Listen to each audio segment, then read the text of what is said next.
starting point, square one. Where do we need to start? That's a good question. I have no idea. I have no idea where the starting point is, but I'm going to tell you something that I understand about human beings, and that we cannot cheat this. We're not going to hack it. It's not going to be anything different. And this is what I figured out training athletes over many, many years of trying to get kids to achieve goals, okay? So we're not going to cheat this part of the system, and I think this is the first rule that we need to really understand, because once you understand this, everything, every human behavior, every human interaction, anything that is involving humans, okay, is going to grow out of this concept. So check this out. I have nothing on the board, so you're going to have to sit there and watch me write things on the board. Isn't that boring? It's incredibly boring. Let's get started. Okay, you have attention. Okay, your attention. Now, here's the thing. Everyone wants to be like, I have ADD, I have ADHD. No, you don't. You're not disciplined. Most of you just lack discipline. That's it. Like, you just don't wake up in the morning and make your bed. You know that social media, that viral post of the admiral, you know, he's talking is like how important it is to make your bed every single morning. If you remember that, okay? If you do, why is it important? Because if you're not disciplined, then your brain just grabs onto random stuff and you don't know why. Okay, because you don't understand what your brain's doing. And your brain's designed to constantly be out there looking for a threat, so it's constantly distracted. Your brain isn't supposed to be distracted because it's constantly looking for a threat. So what you have to do is discipline your mind and say, look, there's no threats right now. I'm in my bedroom. I just woke up. Make your bed. Wash some dishes. Make some breakfast. Do some push-ups. Do some yoga.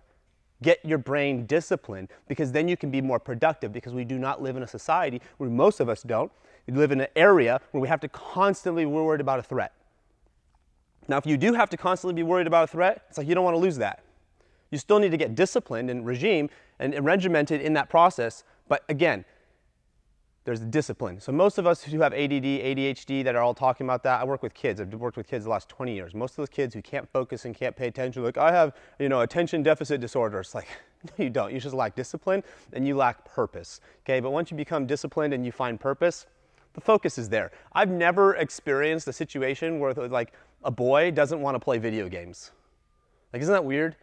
Like, majority, 99.99% of the boys that I've ever worked with in my industry, they all love talking about video games. How can you have attention deficit disorder if you're playing video games? That's what I want to ask you, okay? Okay, and I'm not knocking the people who actually have an issue, but what I'm saying is, if your ability is you have the ability to focus, then it's not the title that's the problem, it's the environment. Stop labeling yourself with stuff, start changing your environment and understanding your environment. So you have an attention problem, but that drives a behavior problem. Behavior, if you already hate my videos, that's fantastic. Behavior, okay? Behavior is not, let's just say, behavior is how we translate everything that's inside our mind and how we interact with the environment. That's our behavior, okay? So the mental thoughts we have and the environment that's with us and our body and how we're going to translate and put all that together is our behavior. It can be physical, mental, emotional. It can be how we're communicating through our body. It can be through the space that's around us, how we're going to move from point A to point B, the speed at which we're moving, the tempo, the intensity, the volume, the softness, all of that, behavior, okay? It's how we're interacting. And then we have care. We're going to put care over here, okay? All right, good. So we got these three things. That's not enough, okay? That's driving us constantly to everything. Now, here's a funny thing where I'm driving back from a gymnastics competition. It's funny to me. It may not be funny to you. Driving back from a gymnastics competition, I'm having this really intense conversation with two of my coaches, my head coach and co-coach. And so I'm like, you know what, guys? Like, what drives a person to actually want to do something? Like, why do we actually do things? You know, what drives us? And I was thinking about it. And we're on this like long drive and I'm pondering, I'm going, you know what, I think offense, being offended by something is actually the reason why people move in a direction. I had to think about this. I mean, like, think about this, I'm going to say it again. Being offended by something actually moves you in a direction, and it moves you away from usually what you're offended by. And offense is a weird thing because you can't actually offend somebody. You only take on offense, right? Because offense is my decision to then be like, I hate this idea. But I'm making that decision to hate that idea. That's all me. No one can come up to you and make you offended. They can't like intentionally be like, I'm going to make you offended. If you don't care, you don't care, right? So the only reason why you get offended is because you choose to get offended. Well, that offense that you're feeling now drives you away from whatever you're offended about. So here we have all these great causes in America. Everyone's got a cause. Well, all the causes are doing is finding a reason to get offended. And then they're saying, oh, we should get offended by this idea. And then everyone gets riled up. I can't believe this is happening. Ah! And then they all move in another direction. What happens when you have an entire nation, like 350 million people, and all these organizations capitalize on this idea that if we just make people offended, they'll give us their money and their time and their resources, and they'll help move us in the direction we want to go? Oh, that's interesting. It doesn't actually matter what the cause is. As long as you get offended by something, we can create movement in a group of people. And the group of people that are basically more offended are going to create more movement. It's boring at that point. At that point, it's like just slap a label on what do you want to be offended by, and how many people can you get on board to getting to be offended as well, and which then becomes like-minded people, because now they're choosing to be offended just like you're choosing to be offended, and boom, we're all moving in a direction. That is what care is.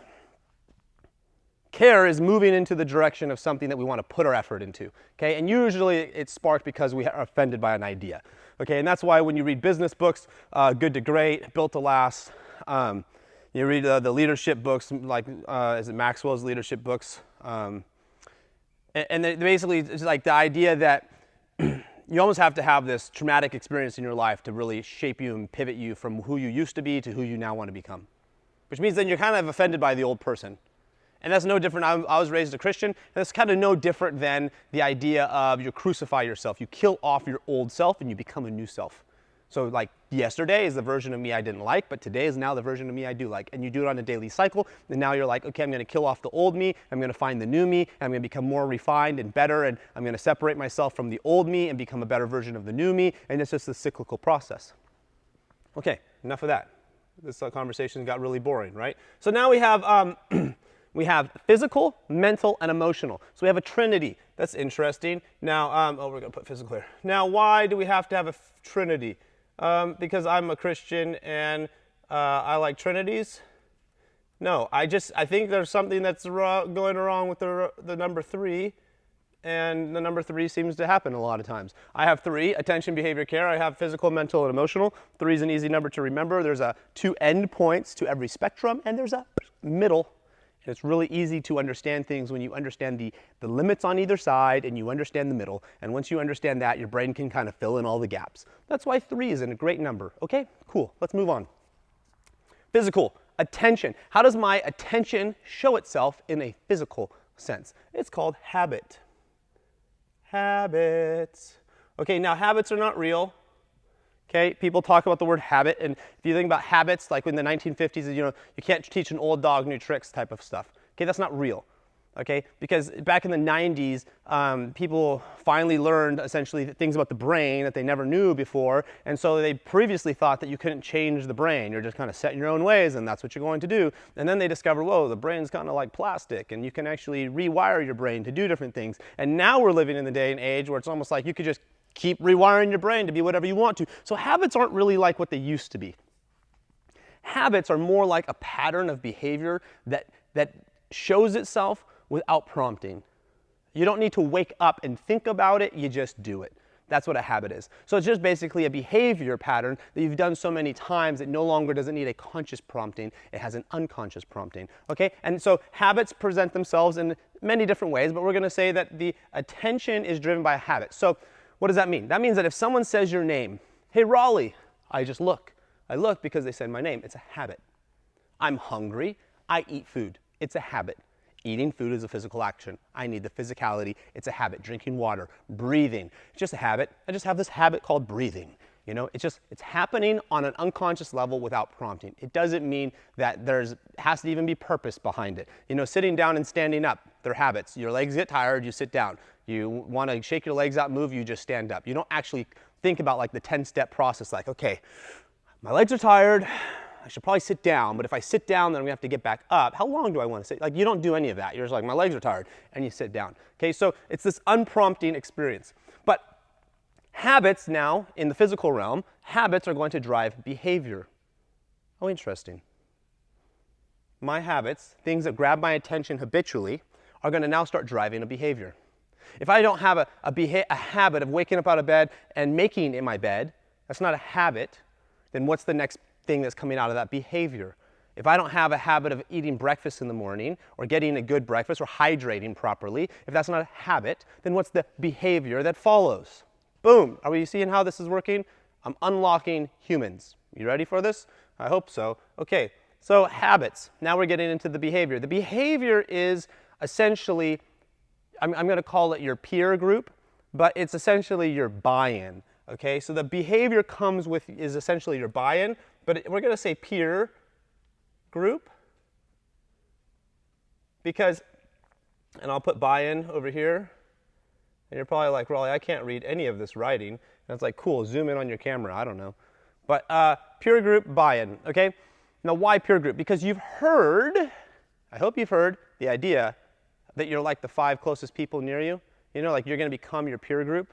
So you are going to either be as wealthy as the 5 people who are closest to you. You are going to either like jokes and humor like the 5 closest people to you. You're going to either have certain ideological opinions kind of similar to the 5 closest people to you. You're going to start morphing into the people around you. And that's because you're buying into them. Okay, so I have a habit and it drives me to a behavior. Oh, weird. Okay, so probably the 5 closest people to me, if they don't make their beds, I'm probably going to stop making my bed. Which I did, I got married. Congratulations, Raleigh, for getting married. Thank you. And my wife drinks coffee, but I didn't drink coffee before marriage. Well, she liked drinking coffee in the morning. So I just started drinking coffee with her. So it was a time to bond and hang out and be like, hey, how's it going? And let's drink coffee together. You start to take on other habits because of your peer group. So because your behavior now is being driven by this peer group, it gets pushed into becoming a habit, and you're not even thinking about it. And now you're acting like them. And so what do we care about then? Okay, what we care about in a physical sense is our intentions. Okay, now, why intention? Because your peer group is moving intentionally in a direction. Unconsciously or consciously, it's moving in a direction. And there's intention behind it. Now, you may unconsciously be moving in that, and you'd be like, well, that's not intention. Okay, well, if I were to stand back, and I were to look at your habits, and then I were to look at your peer group, and I were to look at what you were actually doing intentionally, I could see a trajectory of that physically and go, oh, that's where you're going to go. That makes sense. If you want to make change in your life, you have to change what you are doing intentionally. You have to change the intention behind where you're going. Okay? Which means you might have to change your peer group so that you can then change your habits. And that's all the physical side. You see how this is working? If I start here and I change what I care about, my care, okay? If I change the intention behind my care, I will then change my behavior, which will be changing my peer group because I can't hang out with those people anymore, which will then change what gets my attention, which will then change my habits. That's just the physical side. Okay? And that's you. You're like this. You deal with this problem, just like I do. Everybody does. I've been training athletes for years. They all deal with this problem. Okay, so now we have the mental problem. How do I get attention mental? It's risk versus reward. Okay, so risk versus reward. This is the idea that if I said, I will give you $1,000 to do 1 push-up, Mr. Beast on YouTube does this a lot. Okay, he captures people's attention through risk versus reward. If you can put your hand here and never take it off, I'll pay you $500,000. Risk versus reward. Mr. Beast uses risk versus reward in his YouTube videos to capture your attention. Bam! Figured it out. See, we just connected a dot. Okay? Risk versus reward. So that means what's driving the behavior? Hope you're figuring this out. Payout. Payout. Okay, so what's it going to pay out? Is it going to cost me something? Am I going to go in debt because of it? Or is it going to fill my bank account? All right? So the payout drives the behavior. I got this proposition, risk versus reward. Stick your hand on this burning stove for as long as you possibly can. Whoever leaves it there the longest will get $500,000. Burning stove. I'm going to burn my hand off. What's the payout? $1 million, 500, whatever it is. All right, we don't care about my hand. Right? And that's the payout. What are we moving into? Why do we care? What's driving the care? Perspective. Perspective. Okay? Perspective is driving the care. So why is it perspective? Perspective because you're looking at the payout and you're looking at everything aspect of your life and you're saying, okay, if I burn my hand on the stove, my perspective is I don't need this hand, I need the money.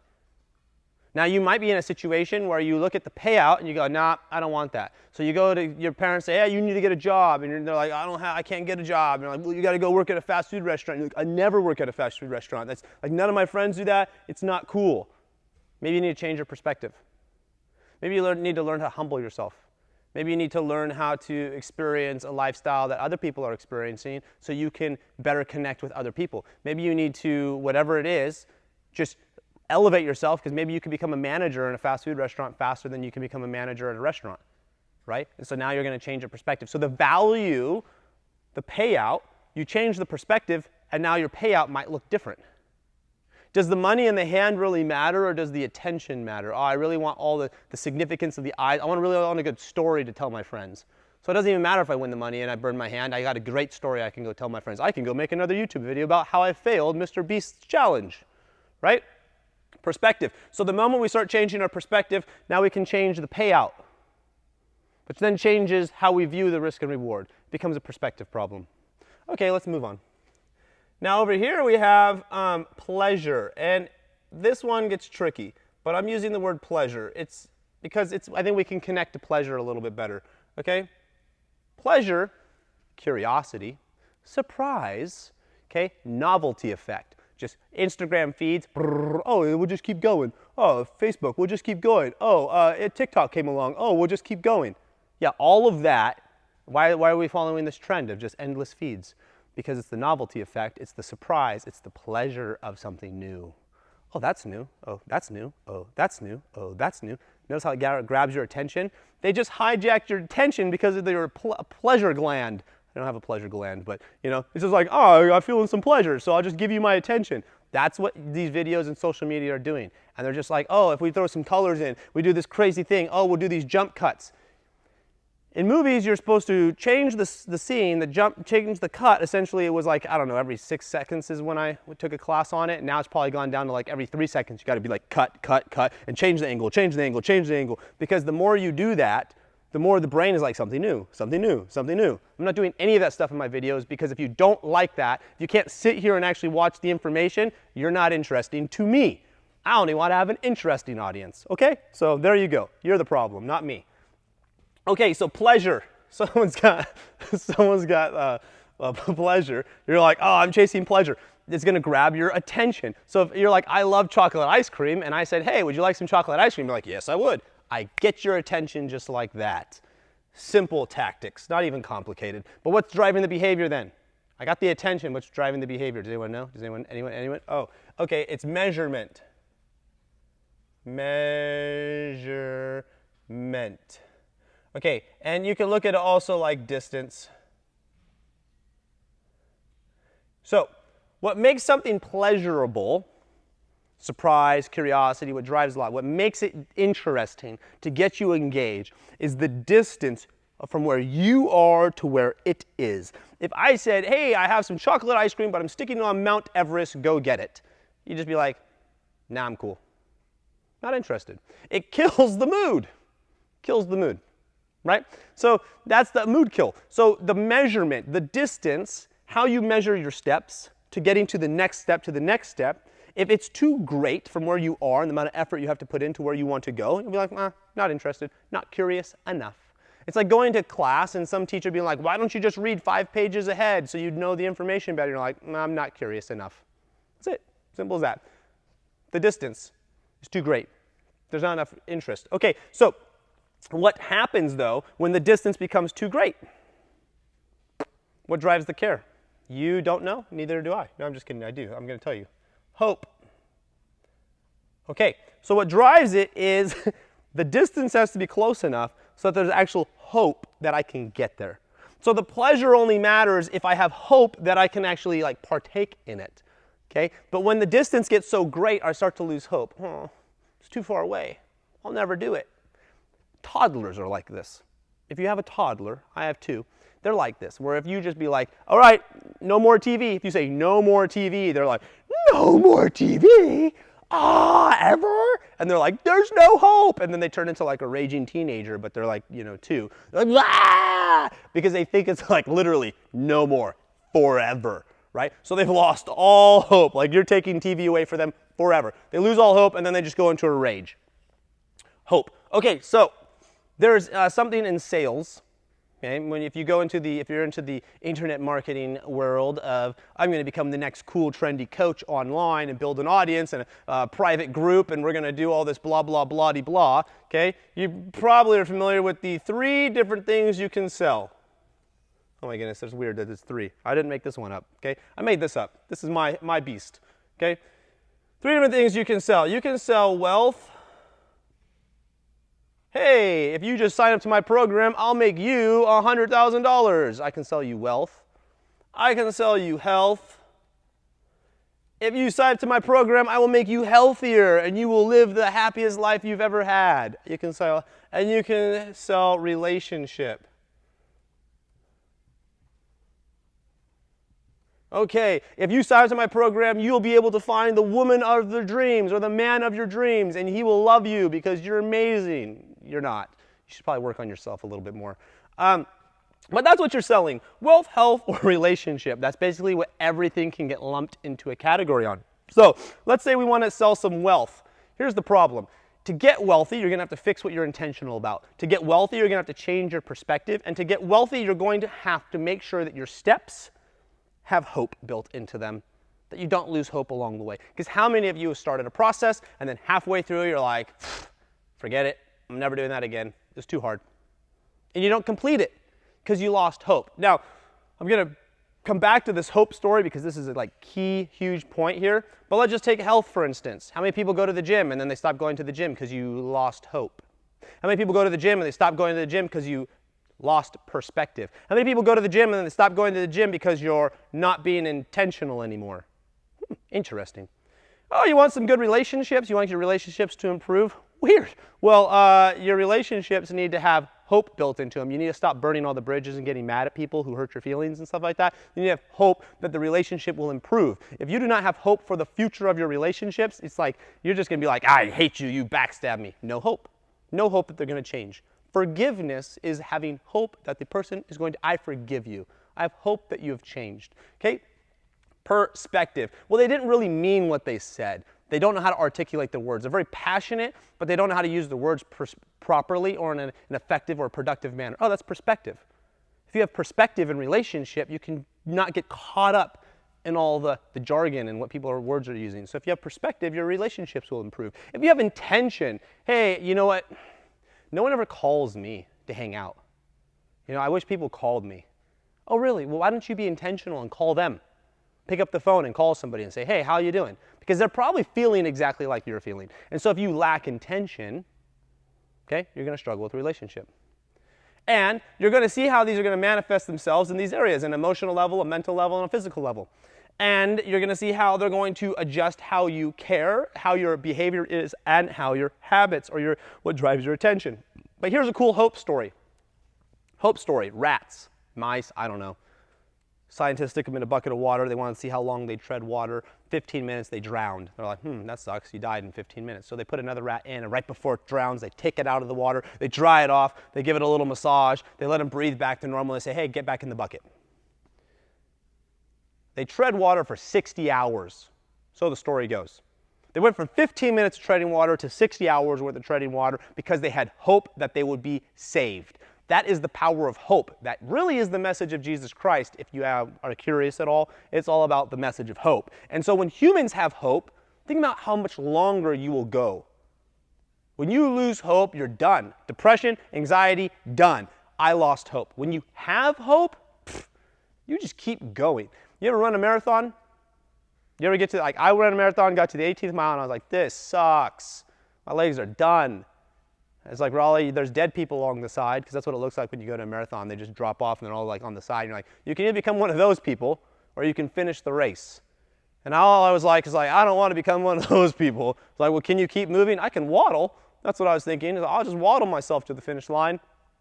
I had hope that I could waddle myself there. I was like, waddle, waddle. Okay? If you lose hope, you become like the people on the side of the marathon are like, I'm done. Okay? That's a little bit like what the message of is it Goggins and Jocko?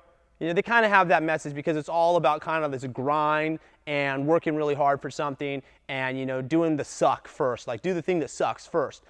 And the reason why you do the thing that sucks first is because you get it out of the way and then you have hope for the rest of you. It's like you got all this energy to make all these other decisions, you got the suck out of the way, but it really builds hope also for your future because you start to see what you can overcome. And so then the challenges don't seem so crazy anymore.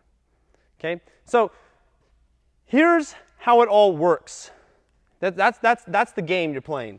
Any of these social media people, anybody who's like, this is what you need to change, this is what you need to do, and you try it and then it doesn't work, this is what's going on. And no, there's not a book on this that I know of because I don't read books. So I didn't get this from a book. I got this from 20 years of coaching gymnastics and failing and figuring it out. And this is about a 7-year put together of seeing how all these pieces work together. If I want somebody to get a goal or achieve something, I need to know what they care about. And I need to figure out how to change what their intentions are, how to change their perspective, and how to make sure they have hope. If I want to get them to a goal. If I want to get a person to a goal, I will make sure that their actions are intentional towards the goal. I will make sure that their mindset is shifting towards the perspective of the goal. And I will make sure that they see every single step along the way and they have hope for those steps towards their goal. And I will make sure that happens because then I will drive what they care about. And the point of this whole entire story is because we have effort. We wake up in the morning and we have energy. At the end of the day, we have less energy, so we go back to sleep. Okay, but we have effort. And where we put our effort is where the outcome is going to be. And so if you want to increase your opportunities, essentially, and the outcome of your opportunities, then you need to be very intentional, okay, intentional with the type of where you're placing your effort, essentially. And so when you start to understand that your effort is going to follow what you care about, your effort and care, then you will realize that, wow, you're going to actually start going where you want to go. And when you start hitting roadblocks and plateaus and you start hitting a wall and you're like, I can't get further anymore. If you just evaluate these 3 things, oh, game changer, for sure. For sure. Imagine if you go to the gym and you see no results. You're like, this sucks. It costs a lot of money, you're poor, and you're like, I don't want to go to the gym anymore. This is worthless. I don't have any friends at the gym. I have to wake up early to go to the gym because that's the only time I have in my life to go to the gym. And why am I even going to the gym? Because I don't like the way I look or because other people don't like the way I look? So everything sucks about this going to the gym experience, okay? Now let's think about this. So what's your intention behind going to the gym? Well, I'm going to the gym because I'm overweight and nobody loves me and I can't get a date and I've gone on social media and I've gone to the online dating sites and I don't get any dates. I get catfished all the time. And so I figured if I looked more trim and toned and built, then someone would like me. Oh, so the physical intention, the reason why you're showing up, what's behind that is you want someone to like you. Are there other things you could do physically that could get people to like you? Like could you paint, draw, learn to play the piano, play the guitar? If you know how to play the guitar, people like you instantly. It's so much easier to play the guitar and be liked than it is to go to the gym and be liked, right? So what's the intention? What's the physical intention that you're doing behind it? And you're like, well, if I want to be liked, then your intention should move towards things that actually will get you liked. Just because you have big muscles, because you look super toned, doesn't mean people are going to like you. Your personality can still suck, right?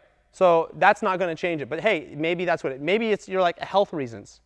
Maybe you're like, I got to go to the gym because I got to get healthy. That's what my doctor said. You know what most fitness trainers will tell you about being healthy? It starts in the kitchen. If your diet isn't right, it doesn't matter how much workout you do. If you're not eating broccoli and greens and kale and spinach and you're not drinking lots of water and you're not getting rid of all the processed foods, you're not cutting out the sugars in your life, if you're not getting rid of the alcohol in your daily, habits, if you're not changing your dietary plan, then who cares what you go to the gym? So you're going to the gym for your health reasons, but physically you're like, I don't want to wake up and I don't want to do this because physically the intention that behind it is no longer there, you no longer care. Change where you're putting your intention physically and chase the same outcome. I want to get healthy, good. Put the physical intention in your kitchen instead of at the gym. All you gotta do is change it, pivot it, right? Which then if I gotta pivot it, then that means I gotta gain perspective. So it means I got to change my perspective. So you're so like, no, Raleigh, it's all about this. I got to go this way intentionally. And it's like, no, your perspective is just so hung up on the wrong direction that you're going to burn yourself out. And congratulations, you're like everybody else who's just burnt themselves out. Fantastic. Let's write a book on how to burn yourself out. And it's like, gee, just look at America. Burnt out constantly. Okay? Change your perspective. And of course, why do you want to give up? Because you lost hope. You lost hope because your intention, the effort that you're putting into your physicality is not paying off. There's your payout problem. So I'm doing all this, but I'm not getting a payout on the risk and reward. And I got my focus so hung up on, I got to look this way because then somebody will like me. Somebody will love me if I have the physique of a Greek god. It's like, No, they're not. They're not. Okay? That's not how it's going to work. So your perspective's got to pivot. You got to start chasing the right things and start looking at things correctly and clearly. And that's a hard thing to do. I'm not telling you how to do any of these things right now. I'm just opening and revealing that they exist. And now you can hopefully start looking and asking better questions and searching the internet for like books that can help you change your perspective, and books that can help you become more intentional, and books that can help you understand how to gain hope. Okay? See how that's working? So this is the setup. You're not getting away from it. If you want to achieve a goal, if you want to achieve something in your future, if you want to rewire your brain, bam, that's what's happening. That's my story for today, but I'm going to have another story, and I'm going to drop it again. I might drop like 37 videos all at the same time. I might only drop one. It's a mystery. Check back in with me. Talk to you later. Love you all. Bye.